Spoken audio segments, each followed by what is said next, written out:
we'll try to do a little bit of understanding of some things you can say that can help you.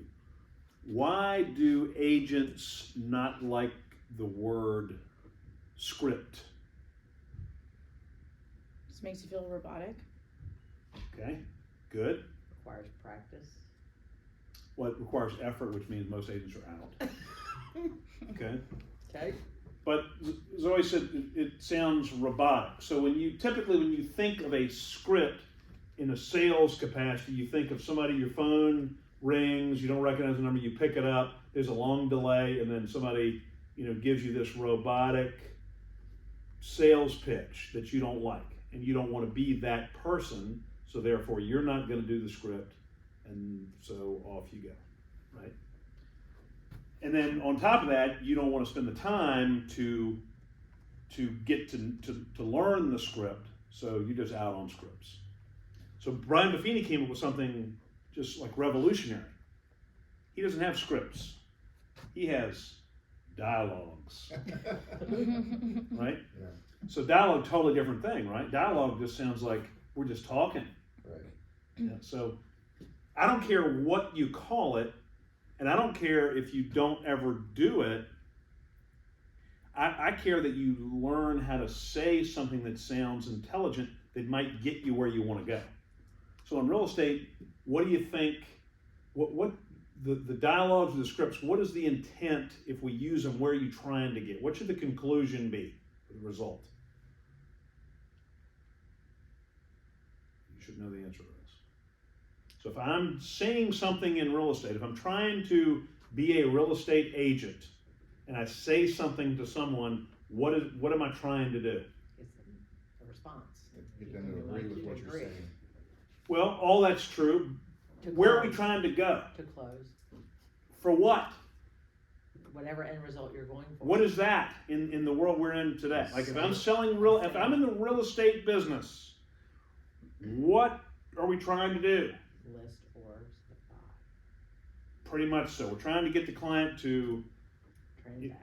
to do a transaction in real estate that would lead them to closing, which would get us a commission check, and then we repeat and keep going.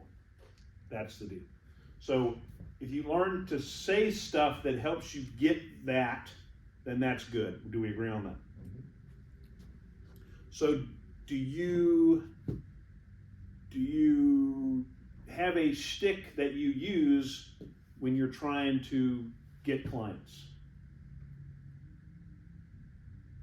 Do you have a script? Do you have a dialogue? Do you have a whatever you would call it? You do. Suzanne does. Zoe? I guess, I never thought about this. No, I don't think so. I think I just wing it. talk to Just someone. wing it. Yeah. Right. Okay. And Jack? The same way as her. Just go with it. Keith? I haven't had any sales or tried, but he just listed script, mayor campaign, so. Yeah. Interesting that's what I have here in front of me. So here's what would never work. All right, Jack will role play. Hi, Jack. This is Deane with Hometown. My company, Hometown just listed a sale over on Shelton Point Drive. It has 3 bedrooms and 2 baths, and it's listed at, it's listed. And I was wondering, who do you know that would like to move into your area? No one No, I don't know anybody. Thank you. I appreciate you taking the time to think about it. Tell me, when do you plan on moving? Not anytime soon. How long have you lived at this address? 4 years. Where did you move from? How did you happen to pick this area? If you were to move, where would you go next? Florida. And when would that be? Next year. Obviously, you realize it could take 1 to 3 months in this market to get a home sold. Did you know that? I did. So my question is, you have to be sold in 1 month, or are you just thinking about moving at that time? I'm just Great. moving. All we need to do now is simply set an appointment so I can help you get what you want in the time you want. Won't that be great? What should be better for you, Monday or Tuesday at 4? See you then. Monday at 4 works. So how did I do on the script? I mean, it's magical. All you got to do is just have it, and it works every time, right? Yeah. I mean, wouldn't you be convinced by that?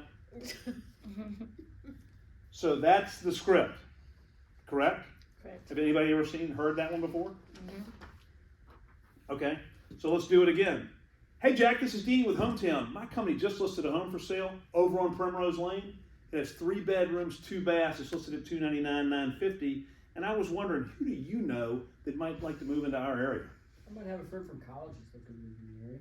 Really, you might have a friend like from college. Where'd you go to college? Randolph Macon College. I've heard of that. Gosh, that's nice. Nice. Something. I'm not sure really it's a college. Anyway, appreciate you taking the time to think about it. Tell me, when do you plan on moving? I was thinking about moving in the next couple of years.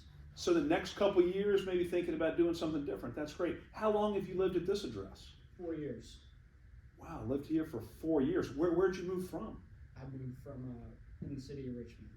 So you came out here to the Mechanicsville area from the city of Richmond. Been here 4 years. Yep. That's exciting. Well, if you were to move, like you said, where would you go next?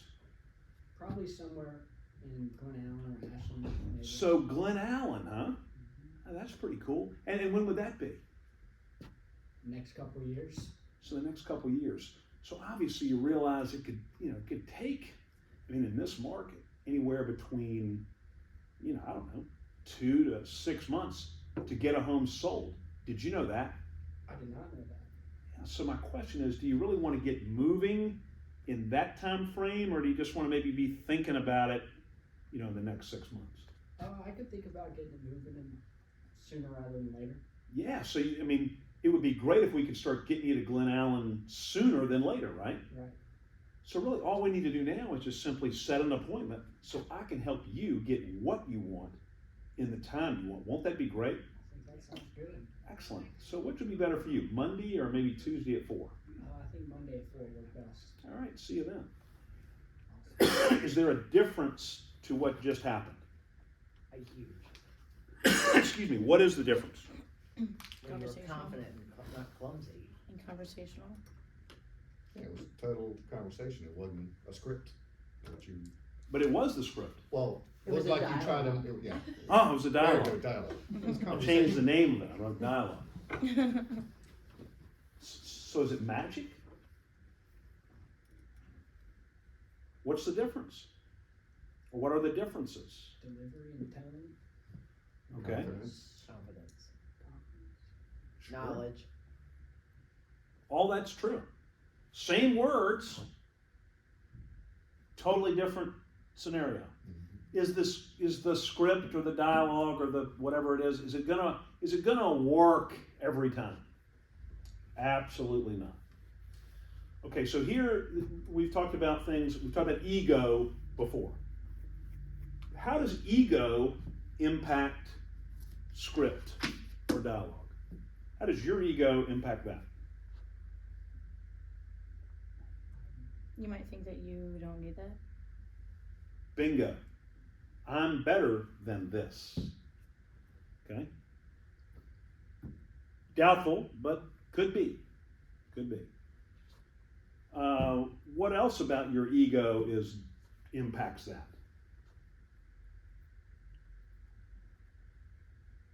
I'd say how it's presented, and using past experiences like buying a HVAC for the house. Met with 3 different people. One guy was way overconfident, like some smart ass out of grad school, just blah blah blah blah, Yeah. talking down to me, whatever. But and then your average guy, that's super nice, super personable, knows his shit, and Yeah. that's who you go with. So the ego part of it is just not being willing to change or do anything differently. Right. And so that is a big step into doing anything with this. So there are a couple things, if you are willing to accept the fact that maybe you could be better than you are, excuse me, then there's a couple little subtleties that when you're doing dialogues and scripts that you can think about. So I think, Jack, you might have mentioned one of them is like tonality. Did you say something about tone? I said delivering tone. Okay. So when it comes to tonality, and it wasn't as obvious with Jack as it could be with somebody else. What are you trying to do with tonality if you're delivering a dialogue or a script?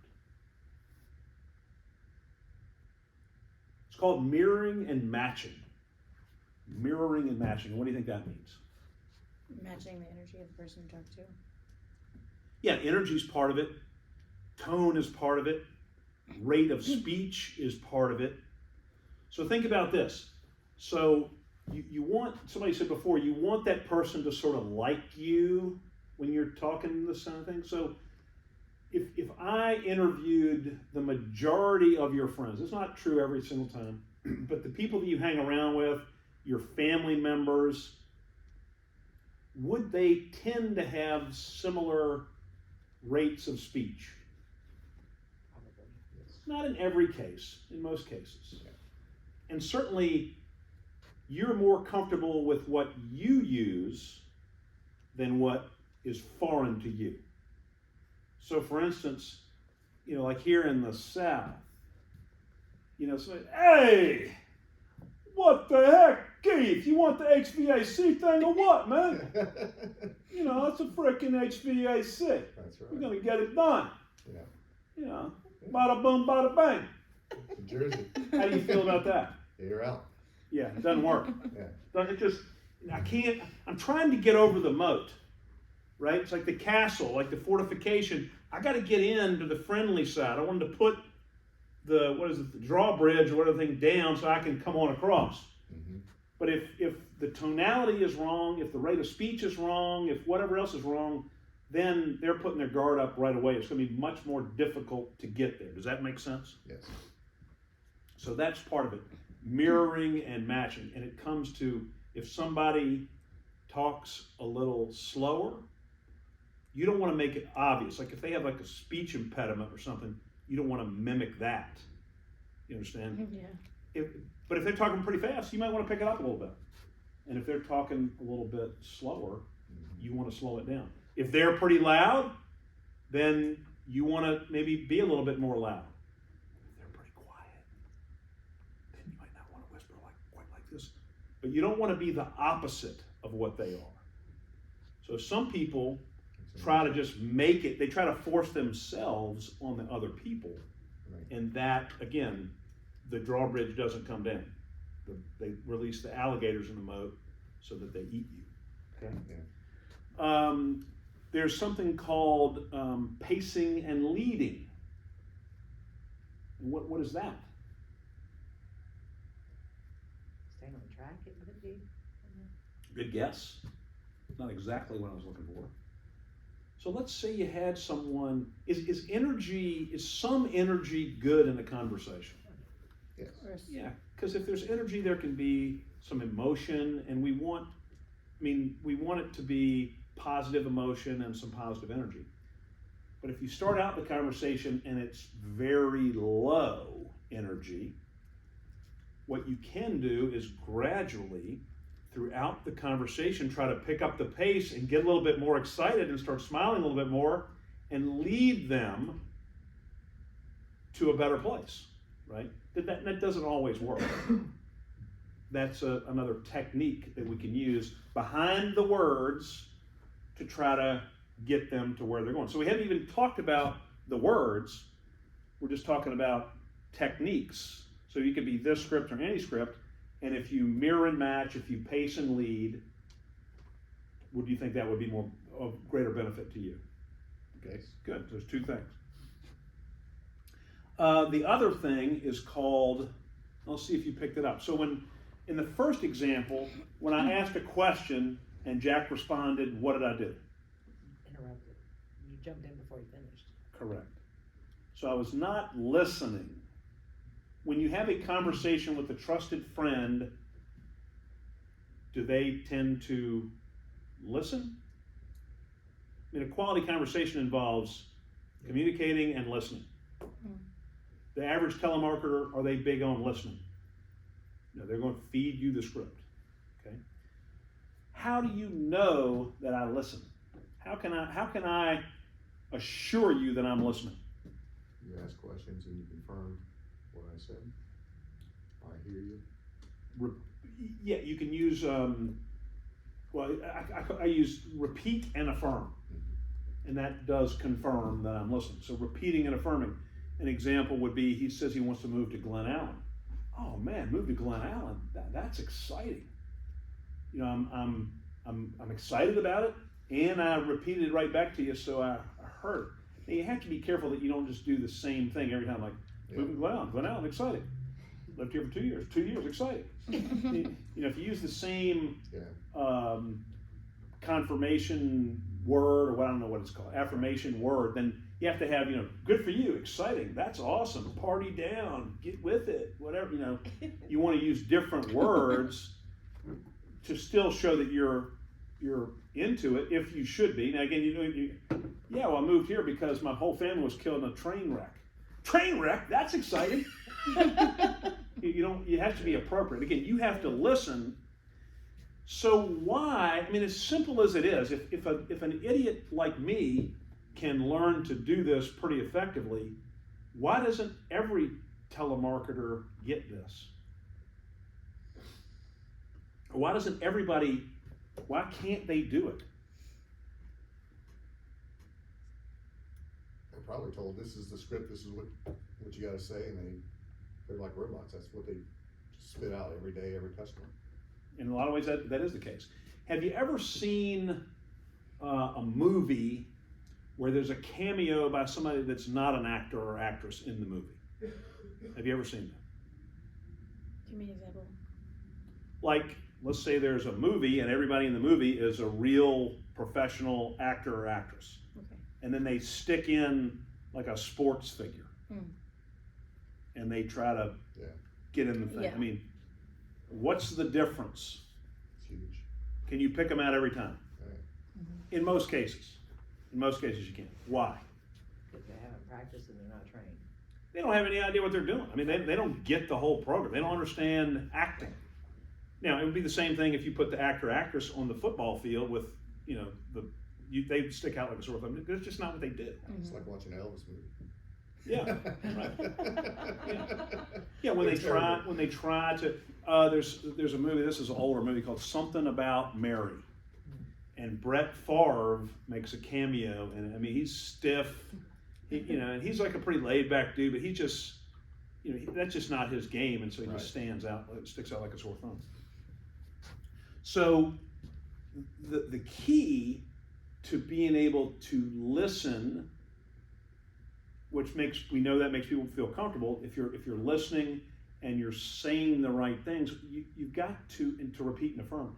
You have to have internalized the script. So in a like for instance, if you watch what's the thing, like the daytime soap opera, you know what that is? Yeah. Is the acting really good in a soap opera? Why not? So dramatic. Well, the plot is pretty dramatic anyway. So the plot's terrible. The script's terrible. Yeah, everything's terrible. They couldn't make it on the big screen. Yeah, and the actors maybe aren't as good. Okay. What's the other reason? They don't have any time to prepare. Oh. So I mean, it's like we got to do one every day. So here basically you get to work. Here's the script, and then they have like if Zoe and I are like in the thing, like the words are right here on the teleprompter before we have the love scene, and she's like, oh my gosh, so you're just trying to wing it the best you can, but you didn't have forever to prepare. So for instance, if you're making a feature film, do you think that the actors and actresses that they've ever seen the scripts before? Oh, Yeah, I mean, they're being coached. They're having, like let's say it's like a war movie. They got like Navy SEALs coming in, and they're doing weeks of training to just get the moves right so they don't look like idiots. Well, they can't do it in another way. So see how that relates to this? Yeah. So if you just expect, well, I'll try the script, and you go with it, it's never going to work right away unless you can't be thinking about what you're going to say next as far as the script and still be expected to really have a real conversation. So, I use the example, let's just say let's say that somebody came up to you and they had something very dramatic going on, or a friend had something very exciting going on in their life. Like, let's say that, so my daughter Caroline is pregnant. So she comes up and tells me, did you know that? Oh, no. So Congrats to her. but what would you say to me? I would say congrats. Guess you're what? gonna be Zoe, grandpa. my daughter's pregnant. Congratulations, you're gonna be grandpa. That's exciting, isn't it? So what else would you say? I'd say what? When is she What'd due? she do? If she's due in June. What another question be? That's exciting. June. Gosh, a summer baby. That's so neat. Does she know what she's going to have? Yeah, that's what I was gonna say. So, but you see, that's the kind of things that are just sort of natural conversation. You need to make whatever you're saying be that so you can listen to the people. Now, the scripts are designed to get you to the outcome, whereas if you just come up with something, it might not get to that outcome. Does the script have to be exactly what this is? It does not. I still argue that if you at least start with this and master this, then you can take it wherever you want to take it. The worst thing to do is to dismiss this and try to just wing it on your own. It's up to you.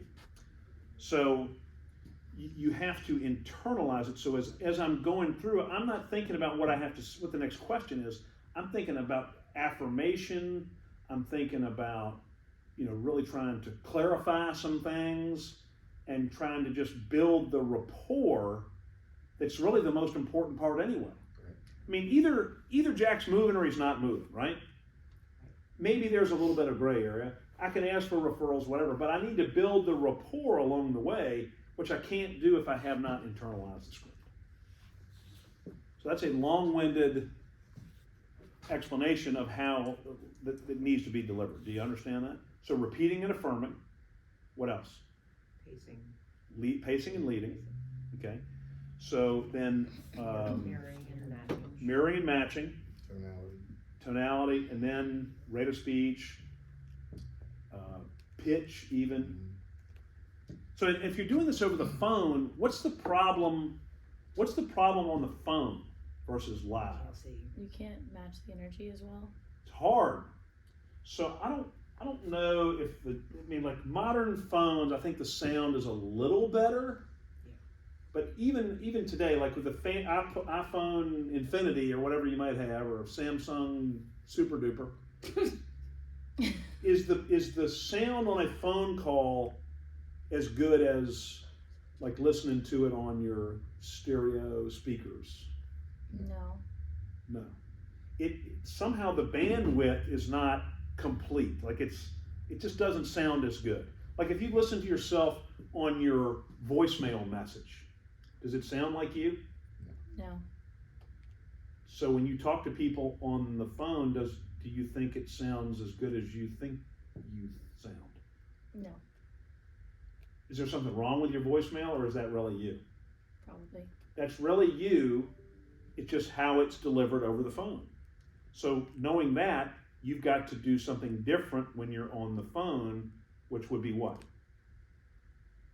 More inflection. More inflection, more energy, Yeah. so that it sounds at least normal. Right. Because if you step it up 2 steps from normal, it's going to sound like normal. If you stay normal, what does it sound like? Monotone. Less than normal, monotone, sleepy, whatever. So you got to know that too.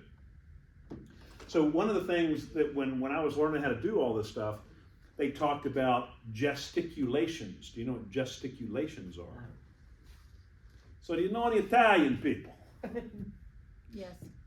What do they do when they talk? With the top of their hands. What if they had to have their hands in their pockets? Could they even carry on a I conversation? don't think so. Probably not. So if I say over on Primrose Lane, does that sound different than over on Primrose Lane? Yes. Why? Because you turned around.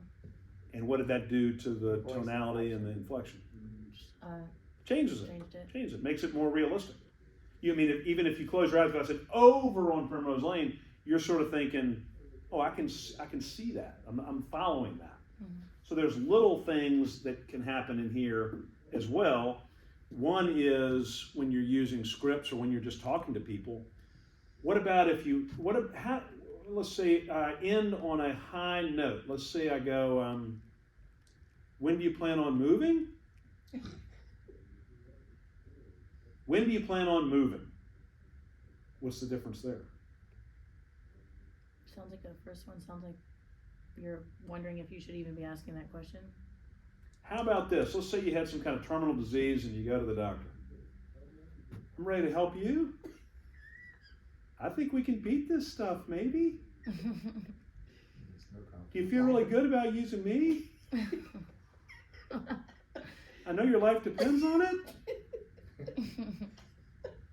Lack of confidence. Yeah. Is that So yeah. That was terrible. so? By having a rising tonality ending on a higher pitch communicates what? Confidence? Lack of it. Doubt. Is that what you want? No. If you're a professional who's going to be leading people. So you want to create certainty and confidence, and that is by using down swings. See the difference there? So, yeah, let's get on there. Okay. So how about this one? Anybody ever been in this situation? Go to your room or go to your room. What's the difference? Huge difference. A huge difference. Huge difference. So you never want to, if you want to create doubt, like somebody says, yeah, we're going to go with our buddy, realtor Bob Smith. Bob Smith? Oh, great. Or, Bob Smith, he's awesome. Yeah. You know. So there may be that's we're not talking any smack about other agents, but if there's a time where you want to create doubt, that's how you do it. Most cases, what we're doing, we don't want to create doubt, we want to create certainty. So you want to go downswing. So when do you plan on moving versus when do you plan on moving? How long have you lived at this address? When do you plan on moving? How long have you lived at this address? Where did you move from? How'd you happen to pick this area?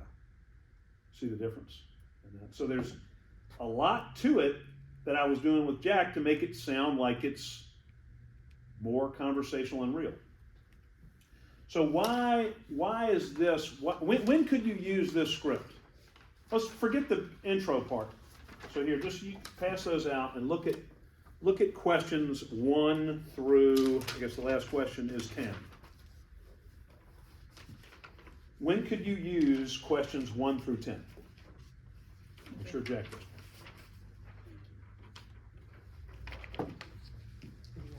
Logan can even get one. I don't know. You people watching on the We got 2 pages and stuff. interweb, don't get one. Maybe one of them didn't print on them. Oh, I think you. Okay. You know, When could you use questions 1 through 7? The script or that dialogue. All right, let me give you some examples. I'm pumping gas. Keith is pumping gas at the other side of the pump. He says, hey man. Hey, Hey. how you doing? Good. When do you plan on moving? It's not gonna work.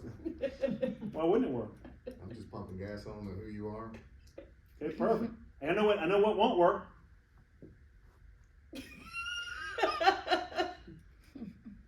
That's for sure. Yeah. What if you're pumping gas and the person sees your name tag and says, oh, you work for Hometown Realty? Mhm. Yeah, man. When do you plan on moving? Right. How long have you lived at your current address? Where'd you move from? How'd you have to pick this area? If you were to move, where'd you go next? When would that be? So you need, if you internalize it, then you can just throw it out there. Right. And you can modify it if you have to. So you could use these questions in almost any situation, right? At the open house, somebody's there, same thing. So how then do you internalize this? Practice. Well, you got to study it. So have any of you, Zoe, were you ever in the school play? Yeah. They still have school plays?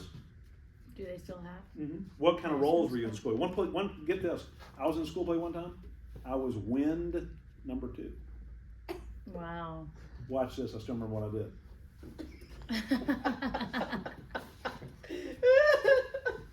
I didn't really get a speaking part That's surprising. in that one.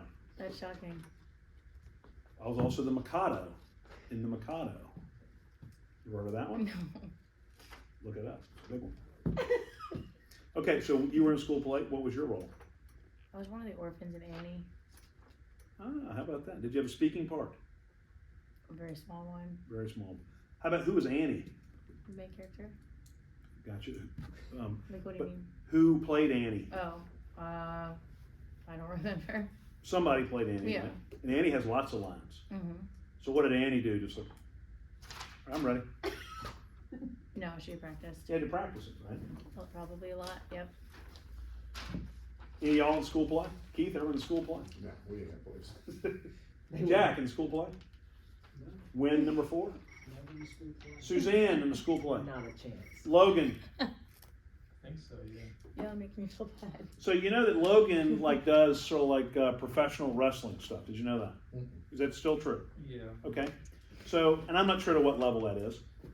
I'm sure there's a lot of different levels. So, you know, if you ever watch like I forget what it is. Is it now? What is it called? Like the super highest level on TV, where they have it like the Las Vegas Convention Center or something. Yeah, like WWE? WWE. Yeah. Okay. So, is WWE better than the one if I go to the Cumberland County Fair and watch that? Yeah. What's the difference? Just much more professional, better people, better production, better everything. And the production is because, a lot of people don't know this, it's not real. They're trying to make it look real. What are you talking about? I knew you'd have a hard time with it. So it's like this, and don't get me wrong. So this doesn't, like you, the you that was before real estate can be different than the salesperson. You have to change somewhat to do it. Like if Logan is fighting in the ring, that's really not. He's really not fight. I mean, it's a performance, and this is a performance. Not that we're trying to deceive anyone. You get it? We're not trying to cheat him. But it's a performance. Okay, so you need to be a better performer. So how you learn this script? Okay, a couple different ways. You have to study it, and one way that you do that is just you read through it over and over and over. But when you read through it, verbalize it. So you just, in one of the ways that Mike Ferry told us how to do it is just you read it very fast. So you do like, hi, this is blank blank. The company just listed a home for sale over on Primrose Lane. It has 3 bedrooms, 2 baths, listed for $999, $950. I was wondering, who do you know that might live moving in the area? I appreciate taking time to think, but tell me when you plan on moving, how long you lived this address, where'd you move from, how'd you have to pick this area, if you were to move, where'd you go next, when would that be? Obviously, you realize you could take 1 to 3 months in this market to get the home sold. Did you know that? Some more questions. You have to be sold 1 month. What do you want to sell? Selling time. Fortunately, get you one so close to LA. All we need to do now is something's set up home so I can help you get what you want, time you want. Well, that'd be great. Which would be better for you, Monday or Tuesday, 3. Okay, so if you just keep doing that, somehow, I don't know how, but somehow it gets in your brain. That's interesting. Yeah. So that's what we did. So we just went over it and over it and over it and over it, and then you role play it. Because you want to have people give you different answers so that you can repeat and affirm and do different things. Now, are you willing to do that? I don't know. It's up to you. So does any of that make sense to you? Yes. Do you have any questions about this particular script? No. So that would be the thing. So I would say you read through it over and over and over a couple times, and then you try to write it out, and then eventually it gets in your brain. You know what osmosis is? The what is it? Osmosis? Mm. Osmosis is you would sit on it and you would hope it would come up through the paper, through the buttocks, and up to the brain. We know that that does not work. We know that doesn't work. Okay, so we're off of that one. So this of the scripts that probably have made me the most money in my life, this and then the mayor campaign. I know you were hoping to get something else. And we'll talk a little bit about a new thing. But the mayor campaign is ultra simple. What is the mayor campaign? Zoe. A script? A dialogue? It's a dialogue, because it came from Brian Buffini. Never say script. What are the words? Something to do with, I'm not sure. Okay. Oh, by the way, if you were looking to buy or sell a home or had a friend or family member who was, it could be, am I the agent that you'd refer them to, or do you have an agent you'd refer them to? Why is that a good script or dialogue in this case? It creates a relationship. Yeah, one. It's not pushy. It's fewer lines than this. It's probably the one I've used the most, and I'm most comfortable with. Yeah, it's like Because of a my comfortable style. conversation, really. Yeah. Is comfortable good? Yes, Yes. No. Yes. No, why not? confidence is good. Comfortable, well, initial comfort is bad because you ever heard of not getting out of your comfort zone, like being trapped in the box. So just because you're not comfortable with it doesn't mean that it's bad. You have to try to get comfortable with it. I didn't used to be comfortable with that. Sure. And that's okay. It's not abnormal. It's just we want to stay in our comfort zone, and then you don't get. I mean, to do something extraordinary, you have to be willing to change and do something uncomfortable. Like nobody gets great by being comfortable. Comfortable means easy, and that's what it is. So, this one is easier to learn. It's just as valuable, and I think it's appropriate at so many times. It has a lot to do. It's not going to flush out information like this is trying to flush out. This is better for people that you know, Right. or people that you've gotten to know. This might be a good close to this. If I'm talking to Jack, and nothing, he's not moving, whatever. So if you had a friend or family member who was thinking about moving, would you feel comfortable referring them to me? That's sort of what this is. So they can come together. Or if this maybe just sort of goes somewhere, then you could wrap this up with, so how long have you looked at this address? You morph right out of the mayor campaign into this. And would you get more information if you did that? Well, that's what I did. That's kind of. Yeah. Boom. So that's it. I So feel again, like it helps you build the relationship first before you get into that. That's and right. establish more of the dialogue. that's right. So and again, one of the things that Brian Buffini says about this is one of the beauties of this is it will help you stop wasting time and money with people that you know will not refer you or your services. So one of the things, a valuable response to this is, well, actually, I would refer them to Woody Hogg. Right? There's no harm in that. They can have a relationship with Woody Hogg or with Joe Blow or whoever it might be. Right? I'd like to know that, so that then I don't get wrapped up in continuously chasing. And we can still be friends. I mean, if David Mize is their real estate agent, can I still be friends with them? Sure can. Friends and work in my database, they're two different things. I guess I'd like for everybody in my database to be my friend. I wish all my friends would be in my database. That's just not the case. I mean, some people have relationships, and that's fine. There's plenty of other people out there that you can work with. So this enables you to discover whether are they working with me, or are they working with somebody else? Or it also sort of lets you set it up like, if they say, well, what do you mean? Well, I'm in the real estate business. I've chosen to work by referrals. Some agents get billboards and they, deliver pumpkins or whatever it might be. I want to work by referrals so that I can help like-minded people, get what they want. Doesn't that sound great? Yeah, however you want to say it. Okay. So that's the mayor campaign. So let's practice this. Repeat after me. Oh, by the way, if you were looking to buy or sell a home, You were looking to buy or sell a home. or had a friend or family member who was, Or have a And a friend or family member who was. do you have an agent Do you have an agent? that you'd refer them to? If you would refer them to. All right. How about the higher level of this is, oh, by the way, Go by the way. if you were looking to buy or sell a house, You were looking to buy or sell a house. or had a friend or family member who was, Or had a friend or family member who was. am I the agent you'd refer them to? Am I the agent that you would refer them to? So when do you use that versus the first one? I would say that one, typically. Well, when you know the person. Right. Right. So if you're walking down the street, remember the mayor campaign. I said this last week, for those of you who were here. So the mayor campaign is just like you're running for mayor. What might you say? How would you modify this if you were running for mayor? Do I have your vote? You would say, walking down the street, you meet somebody, you say, oh, by the way, Oh, by the way. what would you say? I'm running for mayor. Right, and, Hope that I could get your vote. Can I count on your vote or something like that? yeah, have you chosen a candidate to support in the election, or whatever it is? Same thing here. So, but if it was a person that I knew, I'd be like, so, can I count on you to support me in the election? That's the thing. So if you meet somebody for the first time, I don't think, Yeah. you can't expect them to say, well, gee, yeah, of course I would. I've never heard it, but Right. so that's the deal. All right, does that make sense? Yes. All right, that's a ultra good script and really easy. It's a dialogue, don't say script. And do you have a handout for that one? I do. Okay. Supposed to know that one. So the thing to do is just commit and just say, hey, I'm gonna learn this thing.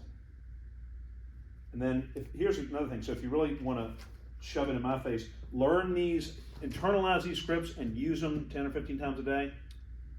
And then when they don't work, then come back and tell me. I bet they will. Okay. Here is that. So the other day, how many of you watched Buffini's bold predictions? Zoe did not see that. No, All right, might be a good thing to see. definitely. So he sort of came up with like a letter. This could be a dialogue. It says real estate is the ultimate hedge against inflation. Dear blank, as you know, we currently live in high inflationary times. Is that true or false? Unfortunately true. What you may not know is over the past 40 years, real estate has been proven to be the #1 asset class as a protection against inflation. What does that mean? It means your money's gonna grow in real estate versus stock market or the bank At a account. better rate than inflation. Yeah, remember the graph, very complicated graph that I put up here? So in the history of the United States, if this was 1776 and this is today, so here's this, what have the prices of real estate done? Straight up. Now, if you take a micro look at this, does it look exactly like that? Yes. No, there's a few things here, and there's the Civil War, and then there's World War I, and then there's World War II, and then there's whatever happened in the 70s and 80s, interest rates, and then there's 708. that stuff. I try to forget about that. And then there's whatever else there is, and then there's now. But it still looks pretty good. All right. So basically, in the long run, pretty good hedge against inflation, whatever else. Okay. So you got to be able to explain that. Right? People say, well, what about 2007 through 2012? What do you say? Price is still went up. That happened, and now look where we are. And then they came back. What about when interest rates were 17%? And how did we ever recover from that? We did once before, we will again. It just happens. You know, if you feel like you just got to have faith that it's going to happen. I always use the example of, go ask your grandparents, or do your grandparents own a home? Mm-hmm. And the best ones are if they have been there since like the 40s. Yeah. What is that house, what did they pay, and what is that house worth today? So probably like 30 grand, Paid 30 grand, and what is it worth today? probably like 350, Yeah, at least, yeah. And is it hard to find stories like that? Yeah. No, I think very so. easy to find stories like that. My parents paid $18,000 for their first house, and they were worried if they could make the payment. Yeah, My parents 25. I think my parents' house was 20, and then they added on to it in 1983 and put a $40,000 addition on the house, which I thought my dad, he talked about that every day. Yeah. And so he had 60 in it, and I sold it this past year for $725. That was from 1966 till 2022. I personally don't come around stories like that very often, personally, maybe. Because you're just not asking. I mean, anybody who has any age on them, have you ever heard the story? God, you know what? The dumbest thing I ever did was buy a house. No. I bought this house like 20 years ago. It's worth $1 now. The only way in the history of the United States, unless you did something really stupid, where you're going to lose money in real estate, how would you lose money on your house? You didn't have homeowners insurance and it burned down. Okay. You don't take care of it. You don't take care of it. I mean, if you trash it, you could lose value in it. What do most people do when they own homes? Take care of it. Take care of it, improve it, whatever else. So it's not only are they, not only is the value just naturally going up, if they improve it, makes it even that much greater. So that's the whole idea of this thing. So we want to communicate to people that, on the minds of people today, what's on the minds, if you listen to the news, what's the deal? What are they talking about? Interest rates. Interest rates, inflation. Relating to finances and real estate. What's on the news? Well, the price is getting high. Prices are high. Supply low.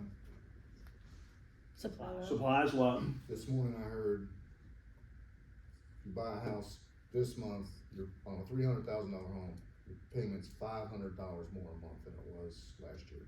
Right. Yep. So that the media is poisoning the minds of that. So great. So in history, how many times? Because here's what what people start thinking. So all right. So I'm going to be smart enough to beat it. I'm going to be smart enough to beat it.